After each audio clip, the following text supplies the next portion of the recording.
పోలీ పాడ్యమి రోజు దీపం ఎందుకు పెట్టాలి? పూర్వకాలంలో ఒక గ్రామంలో ఉమ్మడి కుటుంబంలో 5గురు కోడళ్ళు ఉండేవారు. వారిలో చిన్న కోడలి పేరు పోలి. ఆమెకు దైవభక్తి చాలా ఎక్కువ. ఆ భక్తి చూసి అత్త ఓర్వలేకపోయింది. నలుగురు కోడళ్లను ప్రేమగా చూసేది. కానీ పోలిని మాత్రం బాధలు పెట్టేది. ఇంట్లో పనులన్నీ తనకే అప్పచెప్పేది. పూజలు చేయనిచ్చేది కాదు. కార్తీక మాసం రావడంతో నలుగురు కోడళ్లను తీసుకుని నిత్యం నదీ స్నానానికి వెళ్ళి అక్కడ దీపాలు వెలిగించేది. చిన్న కోడలు నదికి రాకుండా ఇంట్లో పనులన్నీ తనకే అప్పచెప్పేది.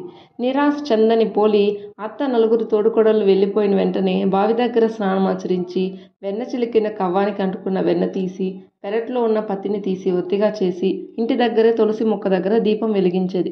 ఆ దీపం ఎవరికంటా పడకుండా ఒక బుట్టను బోర్లించేది. నెల రోజులు క్రమం తప్పకుండా దీపం వెలిగించింది పోలి. ఆఖరి రోజైన మార్గశిర పాడ్యమి రోజు కూడా అంతా నదికి వెళ్లారు. వారు తిరిగి వచ్చేసరికి ఇంటి దగ్గర కనిపించిన దృశ్యం చూసి ఆశ్చర్యపోయారు. ఆ రోజు కూడా ఎలాంటి ఆటంకాలు లేకుండా దీపం వెలిగించి కార్తీక దామోదరుడిని ప్రార్థించింది పోలి.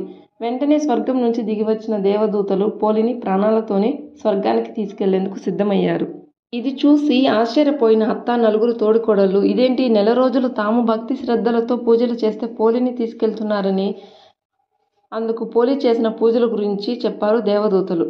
తాము కూడా పోలితో స్వర్గానికి వెళ్లాలంటూ ప్రయత్నించినా ఫలితం లేకపోయింది. పూజలు చేయడం కాదు, కల్మషం లేని భక్తితో పూజలు చేసినప్పుడు ఫలిస్తాయని చెప్పారు దేవదూతలు.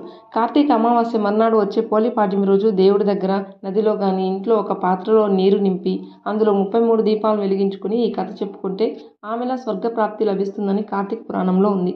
33 దీపాలు కారణం ఏమిటంటే కార్తీక మాసంలోని 30 రోజులు పర్యాయంగా 30 దీపాలు, ఒకటి గంగమ్మ తల్లికి, ఒకటి వినాయకుడికి, ఒకటి తులసి ఉసిరి చెట్టు ప్రాతినిధ్యానికి వెలిగిస్తారు.